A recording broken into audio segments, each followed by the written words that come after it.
La réalité virtuelle, on l'a surtout découverte au cinéma. Objet de fantasme, elle appartenait jusqu'à présent au domaine de la science-fiction.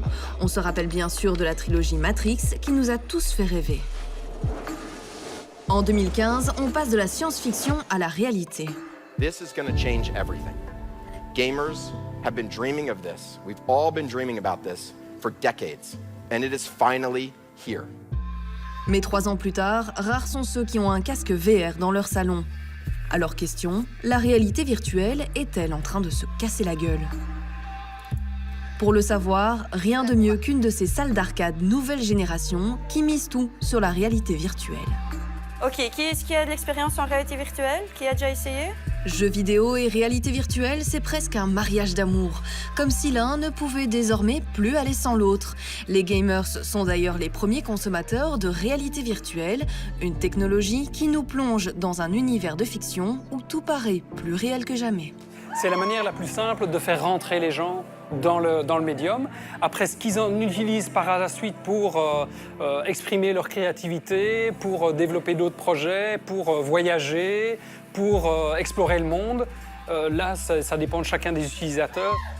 Je ne suis pas du tout jeu à la base, donc je me suis laissée prendre au jeu. Très chouette. Mais il ne faut pas trop jouer trop longtemps parce qu'on a vraiment du mal à revenir en fait, à la réalité. Bon, du coup, difficile de résister, on a nous aussi testé.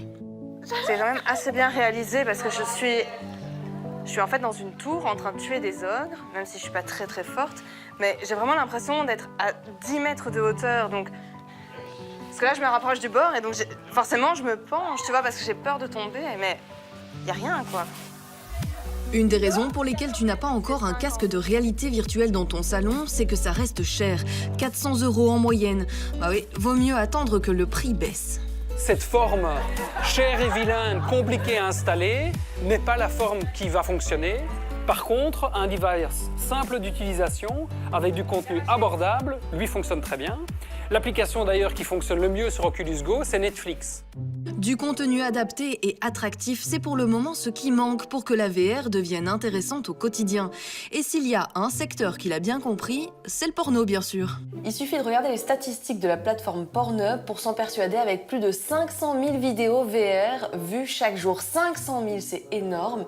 Et alors, la petite anecdote, c'est que forcément à Noël, on offre des casques de réalité virtuelle et c'est à ce moment-là où on note vraiment le pic de recherche Google sur Porn VR. Du porno au cinéma, il n'y a qu'un pas. La VR était jusqu'à présent le sujet des films de science-fiction. Elle devient aujourd'hui un outil de réalisation dans le cinéma. Prochainement, avec 11-11-18, l'utilisateur devient acteur du film. Immergé dans la réalité des tranchées durant la Première Guerre mondiale, l'expérience cinématographique prend une toute autre dimension. J'ai une petite question, combien de cinémas, on va se restreindre à Bruxelles, sont équipés pour regarder un film en VR? 0.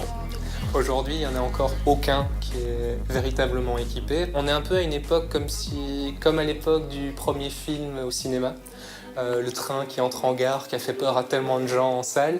On en est là aujourd'hui avec la cinématique VR parce que les gens ne se rendent pas encore compte du potentiel et de ce que c'est vivre un film en étant acteur du film. Si le consommateur n'a pas encore adopté la réalité virtuelle, étonnamment, le secteur culturel, lui, mise beaucoup dessus. Sur la Grand Place, Hervé et son équipe bossent sur un projet pour la région bruxelloise. Mission, capter le centre-ville en réalité virtuelle pour attirer les investisseurs. De plus en plus d'institutions, de sociétés, d'industries sont en train de penser à la réalité virtuelle parce que ça leur permet de gagner de l'argent, que ce soit culturel, commercial, cinéma. On voit arriver des projets qui sont faits sur la plateforme en réalité virtuelle. Au final, à côté des gamers et de la culture, ceux qui parient le plus sur la réalité virtuelle, ce sont les entreprises. Santé, éducation, sécurité et même immobilier, tous l'utilisent. Bienvenue dans un appartement à Moscou sans avoir bougé de votre chaise. Et ceux qui cartonnent, ce sont les simulateurs. Ouvriers, pilotes d'avion ou encore grutiers, les formations sont désormais virtuelles.